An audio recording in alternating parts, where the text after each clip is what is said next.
이번 시간에 우리 데이터 무결성 강화에 대해서 같이 한번 살펴보도록 하겠습니다. 자, 우리 데이터 무결성이요. 우리 데이터 무결성의 종류에는 되게 여러 가지가 있었죠. 우리 개체 무결성이라는 것도 있었고요. 우리 도메인 무결성이라는 것도 있었고, 참조 무결성도 있고, 사용자 정의 무결성도 있고, 여러 가지 이제 무결성이 있는데, 그런 무결성은 데이터 품질에 직접적인 영향을 미치기 때문에 데이터 이제 특성에 맞는 적절한 무결성을 이제 우리가 정의를 하고 강화를 시켜줘야 됩니다. 그래야 데이터 품질이 좋아지겠죠. 우리가 이제 데이터 무결성을 이제 정의를 하고 강화를 시켜야 되는데 그때 이제 프로그램이 전부 다 이제 완성이 다 됐어요. 완성이 되고 데이터가 전부 다 이제 저장된 그 상태에서 우리가 이제 무결성을 만약에 정의를 한다면 그때는 많은 비용이 이제 발생합니다. 많은 비용이 이제 발생하기 때문에 이 데이터 무결성을 정의하고 강화하는 거는 우리가 데이터베이스를 구축하는 그 과정에서 우리가 해줘야 돼요. 그래서 우리가 데이터 무결성이라는 거는 애플리케이션이 됐든 아니면 데이터베이스 트리거가 됐든 아니면 제약 조건이 됐든 이런 것들을 이용해서 우리가 이제 데이터 무결성을 강화할 수 있습니다.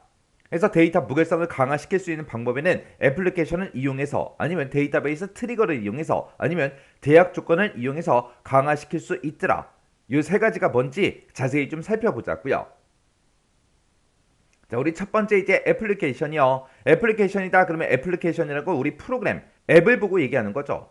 우리가 이제 데이터베이스에다가 이제 데이터를 생성하거나 수정하거나 이제 삭제를 할 때 우리가 이제 무결성 조건 같은 것들을 걸어줄 수가 있는데 그때 무결성 조건을 이제 검증하는 그런 코드 있죠. 그런 코드를 데이터를 조작하는 그 프로그램 내에다가 아예 처음부터 이제 추가를 시켜버리는 거예요. 이게 무슨 말이냐? 지금처럼 이렇게 이제 데이터베이스가 있고 DBMS가 있고 응용 프로그램이 있을 때 사용자는 이제 이 응용 프로그램을 이용해서 우리 데이터베이스에 접근을 하겠죠. 그래서 이 데이터베이스에 들어있는 데이터를 가지고 오기도 하고요. 아니면 이 데이터베이스에 어떤 특정 내용을 이제 저장도 시킬 거고 이 안에 들어있는 데이터를 이제 삭제도 할 거예요. 그때 무결성 조건을 이제 검증하는 그런 코드를 우리가 데이터베이스에서 수행하기가 어렵기 때문에 아예 처음부터 응용 프로그램 개발할 때 아예 이 응용 프로그램 안에다가 추가를 해서 아예 개발을 하는 거예요. 그래서 코드를 이용한 그런 복잡한 규칙 같은 것들 그런 것들을 검사하는 무결성 검사는 데이터베이스에서 수행하기 어렵기 때문에 애플리케이션 내에다가 추가를 시켜서 아예 처리를 시키도록 그렇게 이제 만드는 겁니다. 이렇게 하게 되면 우리가 프로그램을 개발할 때 프로그램 안에다가 이제 집어넣어 버리기 때문에 사용자 정의와 같은 그런 복잡한 무결성 조건 같은 것들을 전부 다 이제 구현할 수가 있어요. 근데 단점이라면 그때 소스 코드에 이제 분산되어 있어서 무결성 조건을 이제 검증하는 그런 코드 관리가 힘들고요. 그리고 개별적인 시행으로 인해서 정정성 검토가 어렵습니다. 그런 이제 장단점을 가지고 있는 게 우리 애플리케이션이요. 그 다음에 이제 두 번째 방법이 우리 데이터베이스 트리거를 이용하는 그런 방법이 있습니다. 여기 보게 되면 이제 트리거라는 말이 나오죠. 이 트리거라는 거는 우리 데이터베이스 시스템에서 데이터가 이제 입력이 되거나 아니면 갱신이 되거나 아니면 삭제가 되거나 이런 이벤트가 이제 발생할 때마다 자동으로 이제 수행되는 그런 절차형 SQL을 보고 우리가 이제 트리거라고 그렇게 이제 부릅니다. 그래서 우리 트리거 이벤트에다가 무결성 조건을 실행하는 그런 절차형 SQL을 추가시켜서 만들어 놓은 게 우리 데이터베이스 트리거요. 이 트리거라는 거 어떻게 수행이 된다? 자동적으로 그렇게 수행되더라. 자, 이게 무슨 말인지 좀 보자고요. 자, 예를 들어서 지금처럼 제가 이제 쇼핑몰을 운영을 해요. 쇼핑몰을 운영하는데 쇼핑몰을 운영할 때 제가 이제 판매할 그 상품이 이제 여러 가지가 있겠죠. 그런 거를 이제 상품 테이블에다가 전부 다 이제 저장을 할 거고요. 그리고 그런 물건들, 그런 상품들이 이제 입고가 되니까 입고되는 것도 이제 따로 관리할 거예요. 그리고 내가 가지고 있는 이런 상품들이 이제 판매되겠죠. 그럼 판매되는 것도 이제 따로 관리할 겁니다.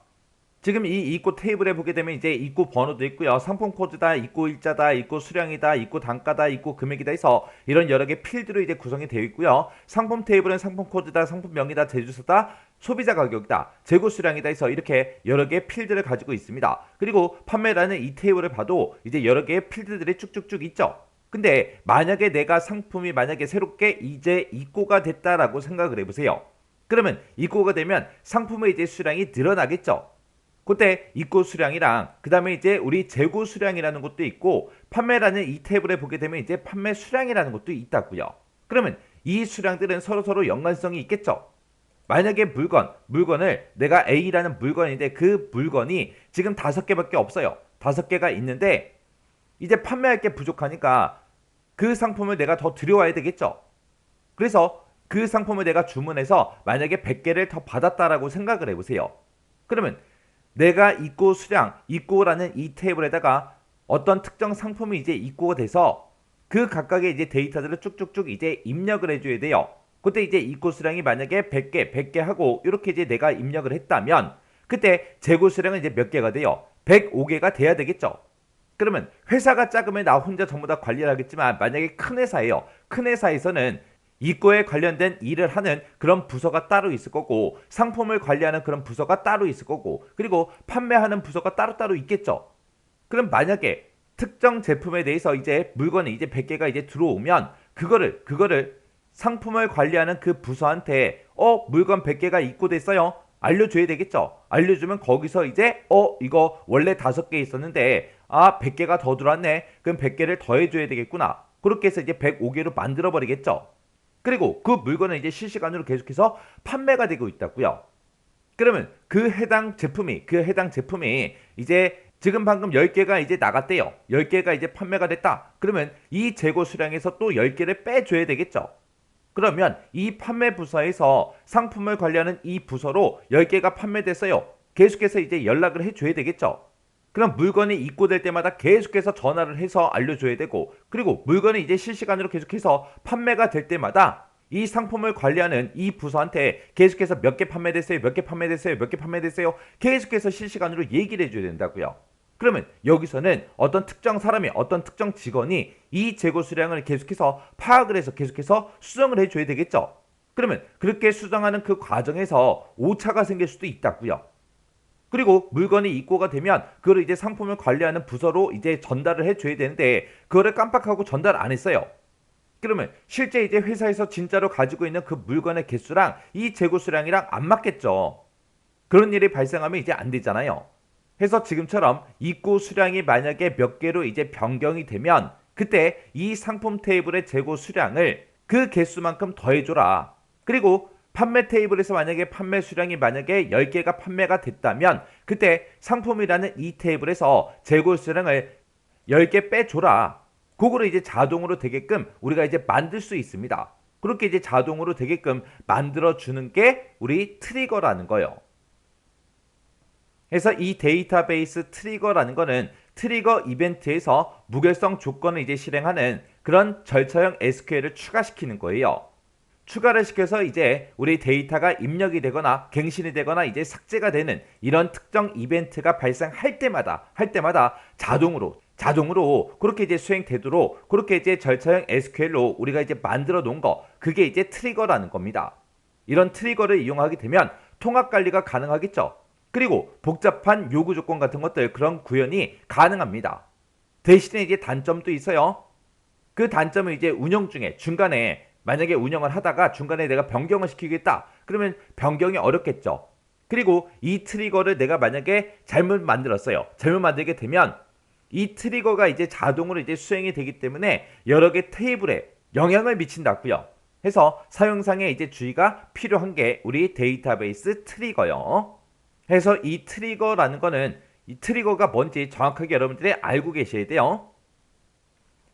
그 다음에 이제 제약 조건이요. 이 제약 조건이라는 거는 데이터베이스 자체에다가 제약 조건을 우리가 설정을 해서 무결성을 유지하는 그런 방법이 우리 제약 조건이요. 이 제약 조건을 우리가 이용했을 때 그때 장단점이 있겠죠. 그때 이제 장점은 통합 관리가 가능하고요. 그리고 간단한 선언으로 우리가 이제 구현이 가능해요.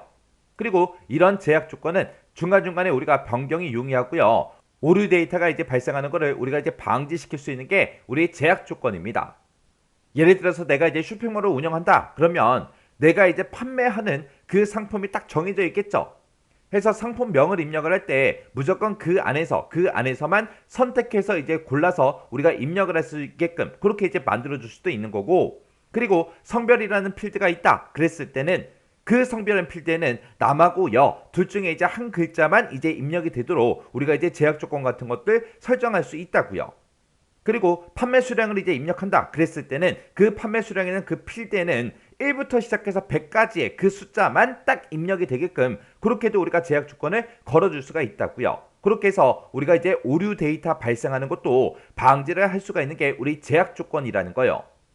근데 이런 제약 조건을 이용하게 되면 복잡한 제약 조건 같은 것들 그런 것들이 이제 구현이 불가능하고요. 그리고 예외적인 그런 처리가 아예 불가능합니다. 이런 이제 장단점을 가지고 있는 게 우리 제약 조건이요. 해서 우리 데이터 무결성을 이제 강화시키는 그런 방법에는 지금처럼 애플리케이션을 이용하는 방법도 있고요. 데이터베이스 트리거를 이용하는 방법도 있고 우리 제약 조건을 이용하는 방법도 있어요. 이 세 가지의 각각의 이제 장단점 여러분들이 정확하게 파악하고 정리하고 지나가시기 바랍니다.